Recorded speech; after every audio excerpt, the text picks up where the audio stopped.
Shalom, hello. My name is Rabbi Johnny Solomon, and I am thrilled to be introducing Ilana Harris and to be discussing her new book, House of Fish, Jonah. So, Ilana, shalom, hello. Good to see you. I'm based in Evan Shmuel. I think you're based in Bet Shemesh. We know each other a little bit, but I'm really thrilled to have this opportunity to talk about your new book. It's a fantastic book. I've read it. I wrote a little bit about it a couple of days ago. So I want to ask you, where are you from? What do you do? And what led you to write House of Fish, Jonah? So hello, it is wonderful. I really appreciate this opportunity. Thank you, Rabbi. Ilana Harris. I am from the UK originally. I was born in London and I moved here. I've been living for 13 years. I studied in Israel and then I read social and political sciences at Cambridge University. I came back to Israel and did an educators program at Lindenbaum. I taught in England and then I returned here and I met my husband and we just moved to Beit Shemesh. I have been teaching in England and in Israel, secondary schools, seminaries, within the community. And then more recently, over the past few years, I moved to writing. And I have just brought out this book, House of Fish, Jonah, very exciting. Yeah, excited to share it with everyone. So, well, there's so much to share, and it's really such a special, wonderful book which packs such a punch and teaches so much in such a refreshing way. So, there are many commentaries on Sefer Yonah, but House of Fish isn't just a commentary. So, what is this book? What genre would you categorize House of Fish? And was there a particular methodology that you followed while writing House of Fish? Yes. Okay. So, after teaching Sefer Yonah, the book of Jonah, for many years, I found there were several things that bothered me. One was the response that I would occasionally get, which was, why should I bother learning Tanakh? How is it relevant to me? That was on the one side. On the other side, I would have people who said, oh, Jonah, I've learned that since I was a child. Every year for Yom Kippur, I read through it. What could you possibly teach me that I don't know already? And teaching Yonah year after year, I'm very, very passionate about the story. I think it's an incredible story. I think it's an amazing way to see the depth of the Tanakh, of the Bible. And I wanted to share that with everyone. And this is really a great way I found to share it. I've written a book that is a very easy way to learn. It's comprehensive, it's interesting and engaging. I think you read it and you don't even feel like you're learning. But at the same time, I've really based it on sources, wherever possible. When I started this book in the very, very beginning, when it was just an idea in my mind, I had Jonah as this, was this single man, and he was very young. And as I was researching more and looking into more and more sources, I discovered that actually there's a Gemara that Jonah was married. And actually, if you look at the timeline, he wouldn't have been young when this story took place. It's far more likely that this was towards the end of his life. And, slowly the story grew, but all the time it was very, very important to me that it was based on whatever sources I could find were available, the text itself, obviously, and that these are included at the back of the book, so that this is not just another story and another biblical story, which is also important and also wonderful, and there aren't enough of those in the Jewish world, but that it's also a way to learn, a way for educators, a way for children, a way for parents, adults, whoever it is, that you can look at this and see Jonah through a totally new and fresh perspective, not just in the way that I've tried to bring the story to life, but also in the way that I've tried to weave in insights and sources in a way that I think is something completely new. And I've had so many people approach me, from people who have never read the story at all to people who thought they knew all about it, who said, wow, I did not know that. And my goal is to encourage people to reread the story of Jonah, to get them wanting to learn more biblical stories, to have them ask questions, to engage, any of that makes me very happy. Wow. Well, I can tell you that having read the book, there is something so elegant in the way you've compiled it. And in my review, I mentioned how people like Louis Ginsburg and Yosef Deutsch, in their own unique ways, used to compile midrashim and basically tell a story, but with very weighty footnotes, and leave a lot to the imagination of the reader. So you never quite felt you were in the story. You felt you're reading a retelling while referencing some different commentaries and insights from the midrashic literature. What you've done, and this we're going to discuss in a second, is bring the story to life. You've taken those sources, but you've referenced them back and explained how that's informed the retelling. You've also listened in many ways to the characters. You've listened to the time. You've paid attention to the historical context, and you filled in those gaps. So it becomes a seamless story. You can really be immersed. You can really appreciate some of the struggles that Jonah must have felt. We sense it, but we don't necessarily talk about it. And you've given a platform to explore not just the spiritual struggles of Jonah, but also the emotional ones and the people around him, his relationship with his wife, for example, the kind of difficult conversations being held between the sailors and Jonah, as we know, on the boat. And you've really made what is a drama into a book, a novel, which really still captures that drama. You don't, as you mentioned before, it's not like you feel that you're learning, although you very much are. You feel you're immersed in a deep story, teaching you profound messages, which is still legitimate to and shows great respect for the time and period when it could have took place, or when Chazal see it as having taken place. So that I mean, I'm going to stop you for a minute just to say that was so important to me, and that was one of the stages that I loved about writing the book, that there were really so many details that I thought to myself, oh my gosh, how can it be that I've never learned this or never heard about this? Mm-hmm. This is something that we believe took place. So how do we believe this happened? You know, how did it happen? Where did Jonah get his money from? He had this huge sum of money that he paid out. Where did it come from? If he had a wife, what was that like? Was she invited to go with him? Did she join him? Did he leave her behind? There was no social media. There were, transport took a long time. So what does that mean, that she stayed behind all this time? Surely that would have affected him, if not her, as a wife. I also was thinking about her perspective. There were so many elements in terms of connecting the story together and thinking about it in a real way that made me think about this in ways that I hadn't before. And it was fascinating and really helped to engage me. And I thought it was such an important part of the process that I hope that other people can gain from as well. Well, I think that's exactly the point. You use artistic license, and that means part of the details may well be created in your imagination as drawn from the midrash, and yet at the same time, in so doing, you make the story more real. There's this kind of, there's parts of it which could be fiction, and yet in so doing creates the story as being a much more real and compelling and immersive and dramatic and emotional one. You really feel the emotions of all those involved when reading your story, whereas when you read the text, you sometimes sense some of them, but I think you've given voice to so many more, and that is really an amazing thing. So I mentioned, and you just said how you're trying to bring Sefer Jonah to life. You've mentioned Jonah's wife. We've mentioned the captains. In which other ways have you brought this story to life? Is there a part of the story where if I just read the text and I didn't look at necessarily many other commentaries, or even if I did, you feel that you'd have a certain dimension of experience, and now with House of Fish, that you've been able to help people have a more immersive, deep, enriching experience in sensing what's going on? Everything, but that's the whole point. That's the whole point. Really, that has been my aim for all of it. But a few elements in particular. The start of the story.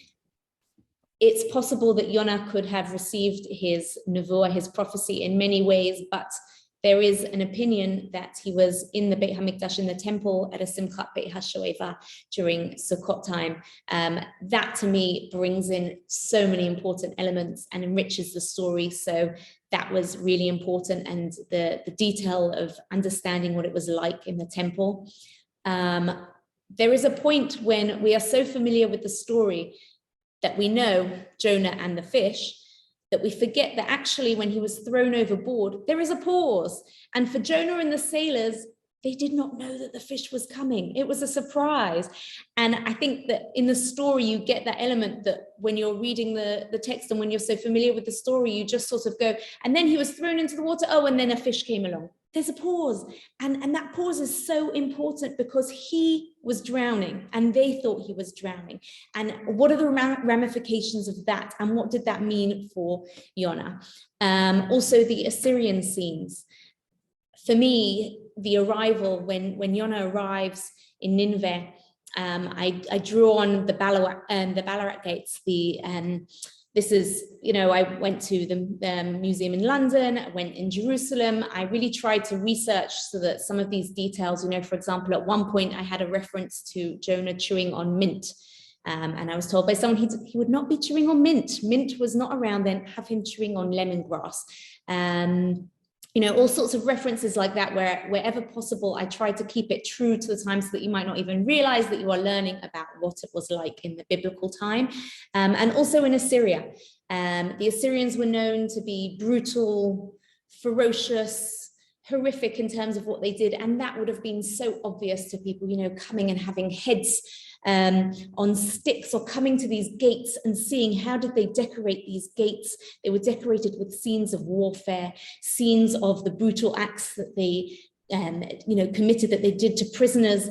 That already gives you such a strong sense of understanding of what was it that Jonah feared, what was it that he knew about the Assyrians. To me, all of that changes things, to understand what Assyria was about. Yeah, well, I remember how, and I included this in my review, I remember how you described him being thrown overboard, and it's this really, really graphic moment of the frothing water, of the perhaps desire for his life to end, but also the fear, the imagery of the boat, and some of those reminders of the kind of context which was in, and you really, I emotionally recoiled when I read those. Like, wow. As you say, we read the book knowing how it ends. We have what we call the curse of knowledge, and I think you take away that curse of knowledge and help us get a sense of how it could be. I'll say one further thing, which is you mentioned at the beginning how it could well be that Jonah had his prophecy when in the temple during the Simchat Beit HaShoeva.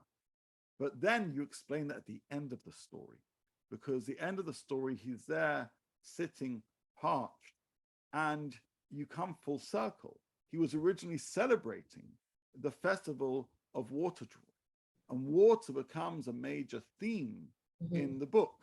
We don't see it if we don't know that at the beginning. We see Jonah as escaping, going by sea, and then there's a fish and spat out, and then that's it. And maybe he's thirsty at the end. But paying attention to the midrashim that you quote and the Gemarot that you cite and all the other commentaries, we realize that there are themes, there are messages which perhaps had been overlooked. That being water of sustenance, of life, which is essential to understanding this beautiful biblical book. 100%. Water was, as you said, there is the Sukkot connection. There's also, I have this metaphor that I felt so strongly, which is when he receives his prophecy as a prophet, he has, again, hard for us to understand. It wasn't just that he received this message and it was like, oh, okay, I need to tell someone. It was a physical feeling. He had it inside. He had to give it over. And I think of it as this burning desire, this feverishness. And so when he wants to drown it out with water, to me, I love that metaphor. That was so strong and so meaningful. The draw to water for him as well was so much to do with his backgrounds. You know, when you hear about his tribal affinities that he, you know, from his mother and his father, and his connection that he was a merchant, that he really grew up with trading on the water, with, you know, on his maternal side, living along the coastline, and his, you know, I have his grandparents living on the coastline. For him, it's not just a mode of transport. There is so much more depth to it, the familiarity, the comfort, you know, this drowning out, this sukkah's connection. And I think, again, this is something that until you go into depth in it, that, okay, so he took a boat. You don't understand the depth behind it. Right, and also you have that, you mentioned Sukkot, right at the end, he's seeking shelter. This idea that he is in a place celebrating this idea of God being our shelter. And the end of the story, he's there trying to seek that shelter from God, and God takes that away because of obviously the deep moral message of the book.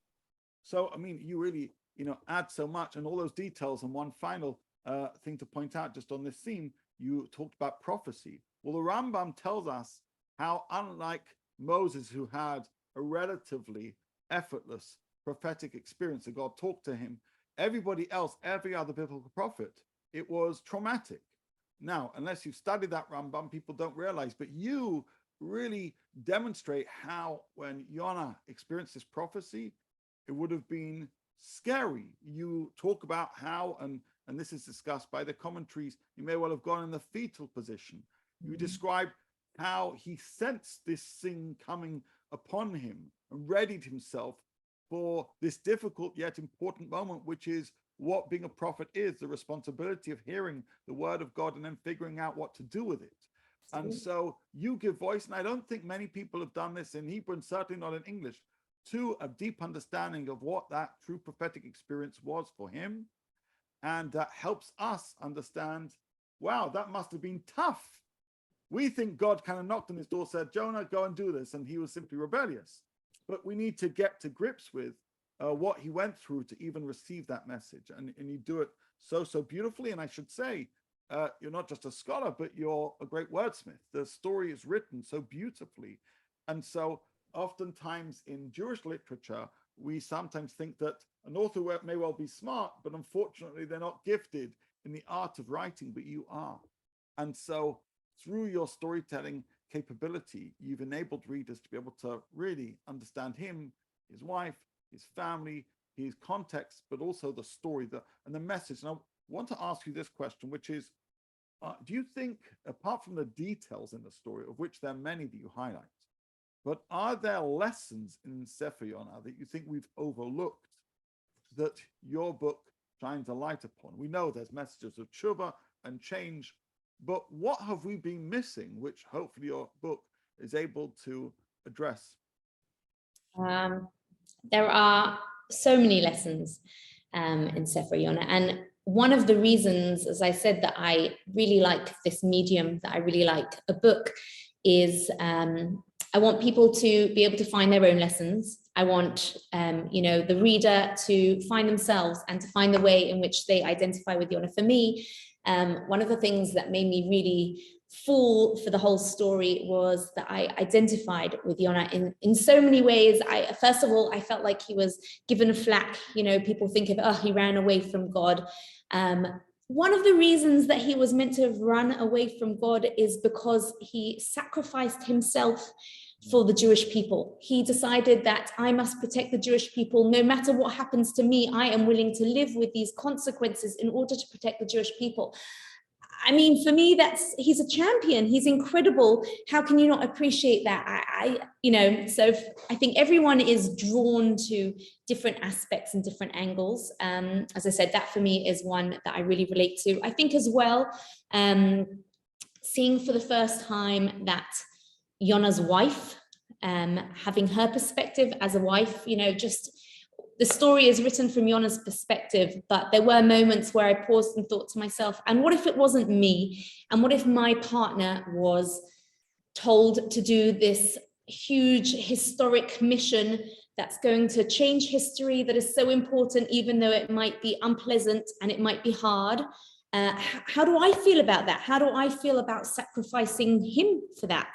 That was something, that was a lesson that was, great for me. I mean, justice, tolerance, judgment, especially in these days of social media where it is so easy for us to be judgmental. Someone posts a question or something and people don't even bother to answer. They start criticizing the question.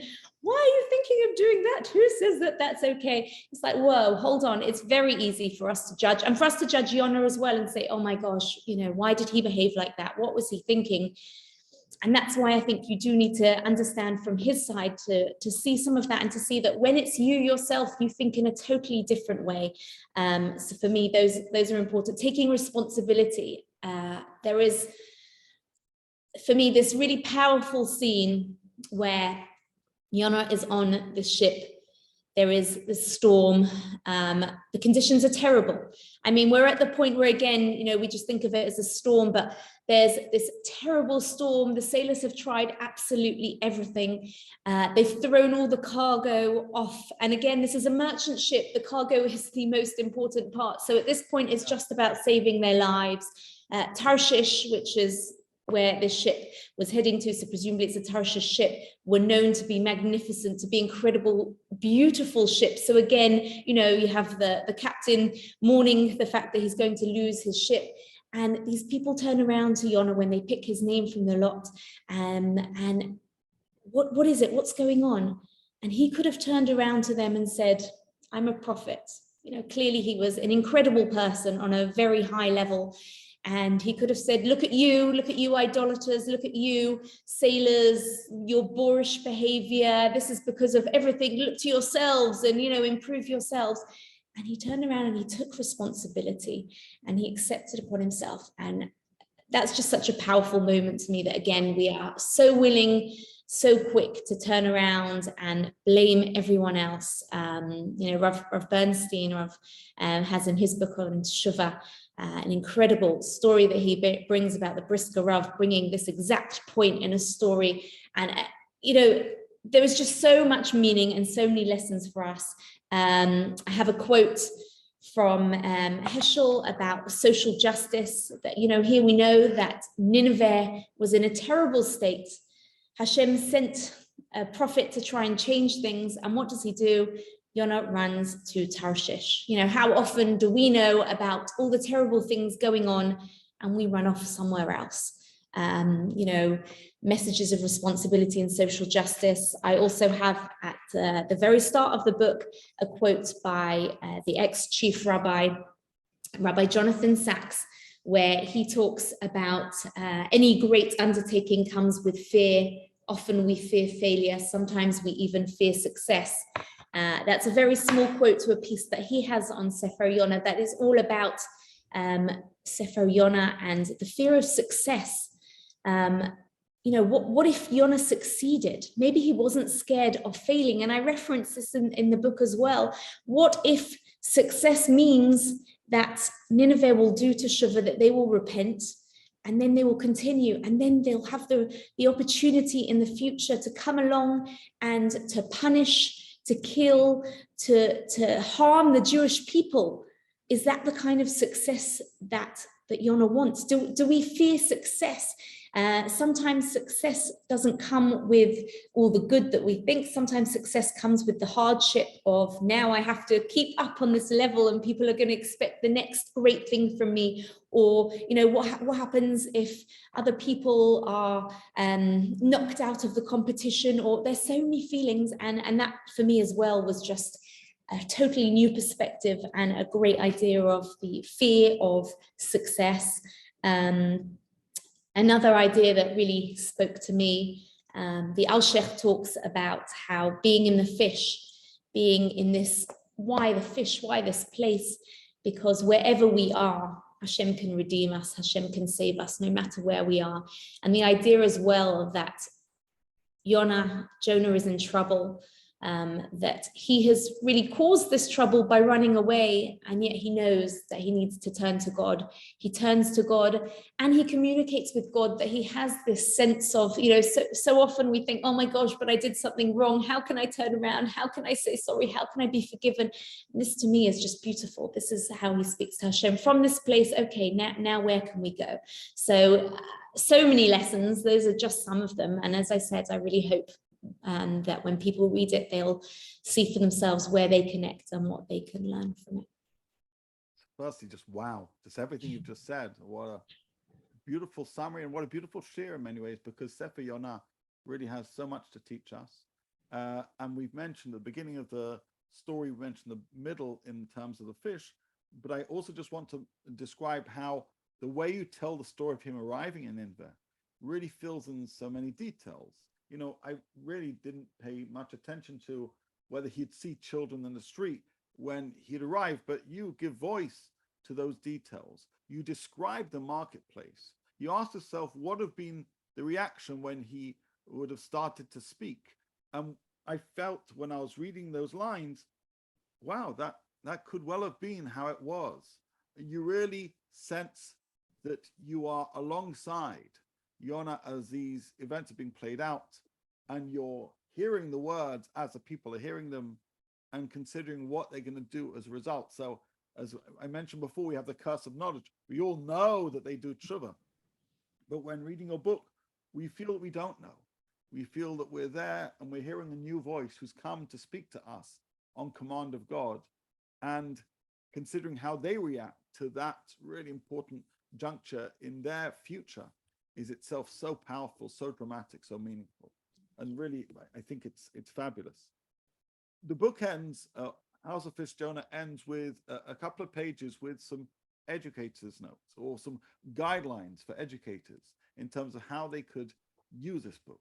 So I want to ask you, how do you see this book being used? Obviously, I have it, I've read it. It is, use a word novel, but it's more than a novel. It is a super commentary written in the style of novel to help me understand the story of Jonah and bring the story alive.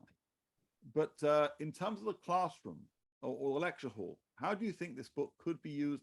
How do you think it could enrich the experience of learning Sefer Yonah in elementary, middle, high school students, yeshivot, seminaries? How do you think this could be used to give them a greater sense of the drama and the scope of what Sefer Yonah is all about? So first of all, as you mentioned, it's twofold. I want it to be that anyone can read the novel, but all too often when I read biblical fiction, bothers me that I don't know what's true, what's not. Oh my gosh, that was so significant, but is there a source to that? That's a crazy idea. So it was very important to me that it was sourced, that people can understand when they're reading it exactly what's me, and that they can learn at the same time. For educators, as an educator myself, I wanted to make it as easy and accessible for educators to be able to bring this into the classroom. I love methods like bibliodrama or using this book where really putting yourself in the story. I believe that these are events that took place. I believe that these are meant to have meaning for us in each and every generation. And in order for that to be, for me, it's important that you see yourself in this story, you see details, you understand details. And I think that that's what the story aspect really helps with. But I've suggested classroom activities like visiting museums and viewing the Assyrian exhibitions, or even, doing so online. Because I think that the details of Assyria, the details of the biblical period add so much. They really help you to understand what Jonah was feeling when he met these people. I have a reference as well that he didn't bring his wife. One of the reasons was it was dangerous. Here he is going to this enemy people. Who knows what's going to happen? Right. I think, to have the sensitivity towards that. I think that this is just one way of realizing, like I said, of just accessing Tanakh, of seeing the story of Jonah is just 48 pasukim. It's just 48 verses. It's 4 parakim. It's an extremely short story. And And when you see how much is packed into such a small story like this, for me, that's sort of, oh my goodness, wow. If such a short story contains so much, well, let's read on. Let's see what else there is to it. I don't want people to have to reinvent the wheel. I think by having access to these sources, they can take it further, they can be even more creative, we can collaborate and come up with so much more. You know, there are sources that I've come across here which people are not aware of, and it's amazing. I want to join the conversation. You know, I would be very excited if you stop me in the street and say, but why did you choose this when, you know, you could have gone down that? That would make me very happy, because I want people to join that conversation. For me, that was part of the joy of writing this, was really working out, what do I think would have happened? You know, I'll give one example for the fish that swallowed Jonah. So a lot of people are very familiar with the idea that Rashi brings, that the fish was a male fish, and then Jonah was spat out and swallowed by a female fish. The female fish was pregnant, and it was less comfortable, so he was spat from, you know, a male fish into a female fish. So in my research, discovered other opinions. That he was originally swallowed by a large fish and was then spat out and swallowed by a smaller fish. Again, you get to see through this that it was a more comfortable experience, and then he was, you know, taken to a less comfortable experience. The third opinion is that it was a live fish, and then the fish died. This is not a well-known opinion, which is one of the reasons I wanted to use it. Also, again, you get to see, and when you see the three together, you get to see this theme of either way, everyone is talking about a more comfortable to a less comfortable, a more cramped or unpleasant experience. What I liked about the third opinion is that it also brings in so many issues of mortality, which when you read the book, I hope, you know, is something that becomes clear.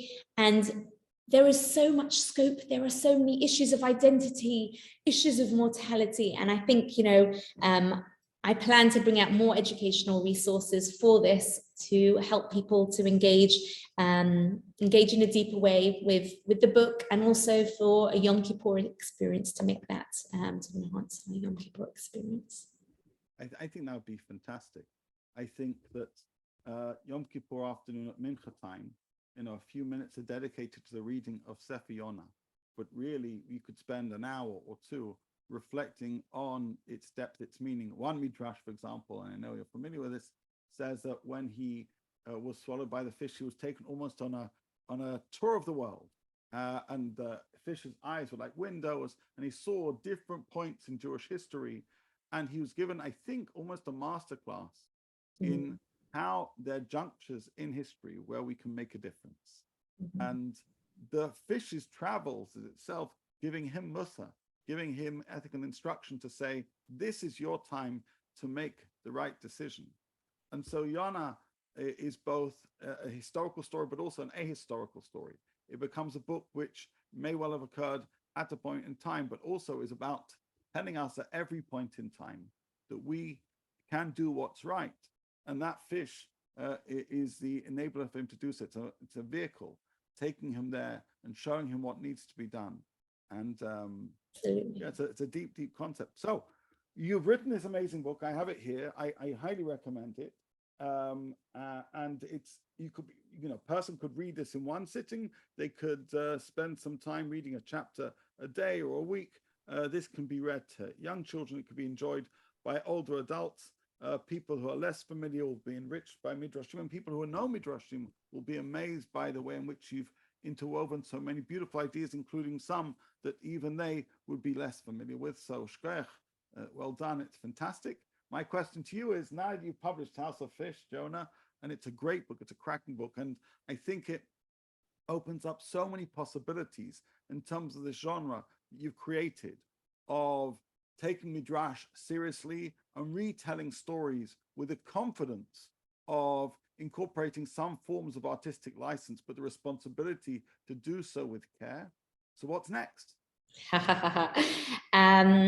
I have fallen for this genre. I really love this as a medium. I think it has so much potential. I love the scholarship side to it. I love, the research, and that for me is a lot of fun. And I also like the task of making it accessible and interesting for everyone else, laying it out in a way that it's all in front of them, but in a really palatable way. So first of all, as I said, I'm not finished with Jonah. Jonah is a passion of mine, and there is just, as I said, the more you learn, the more you realize there is to learn. This is not all of it, so definitely more to come. A little bit for younger kids in that sense as well, I have planned, but I have other books planned as well. Similar style. One of them actually, in my research for Jonah about the Beit HaMikdash, I came across some stories that were, oh my goodness, this cannot be, I have to share this with everyone, so wait for that, because there are some incredible things to come, stories that must be shared, and that, as I said, they pop up in my mind as, oh my gosh, this is a story, this weaves in with this, and everyone's going to want to hear about it. So a few of those, working on 2 at the moment, and actually just started relearning Sefer Shmuel with my kids last week, and cogs were whirring. So we'll see. Lots going on, please God. And as I said, and also with Jonah as well. But yes, I hope people appreciate that as a medium, this is just so exciting. And it has a lot of potential for everyone to take it in a way that is meaningful to them, for them, and at different times. Reading this before Yom Kippur is obviously going to have an impact on your Yom Kippur experience, but messages, absolutely, and messages like, the fear of success that the Rabbi Jonathan Sachs wrote was a message that has been meaningful to me throughout the year. And there are messages in Jonah that are relevant all the time to all of us. And so I hope that I continue to find new and novel creative ways to help connect people to not just the story of Jonah, but to other biblical stories. So firstly, amazing, and thank you. I do want to add one further thing. We're saying Jonah because we're familiar with just the biblical and rabbinic tradition. We're both Hebrew speakers as well, but the title is House of Fish, Jonah, and you've written a book which is accessible not just to Jews as well. I think what you've done is create a non-threatening way for all people of all backgrounds to access this story while encountering this Midrashic literature, Talmudic literature, rabbinic commentary. And so House of Fish, Jonah, while written from a Jewish standpoint, certainly, and from reflecting the rabbinic mindset, is a book which can, and I think could, and perhaps even should, be reaching broad audiences. And I think that will foster a great appreciation, the richness of the kind of discourse and commentary that we've been having as Jews for all those years. So House of Fish, Jonah is available in all good Jewish bookstores, but it's available to all people through the Mosaic website, I presume soon from Amazon and things like that. And it's really, really special. It's been a real great pleasure speaking with Ilana. And I wish you much bracha v'atzlacha and Shana Tova. Thank you. Shana Tova. Shana Tova.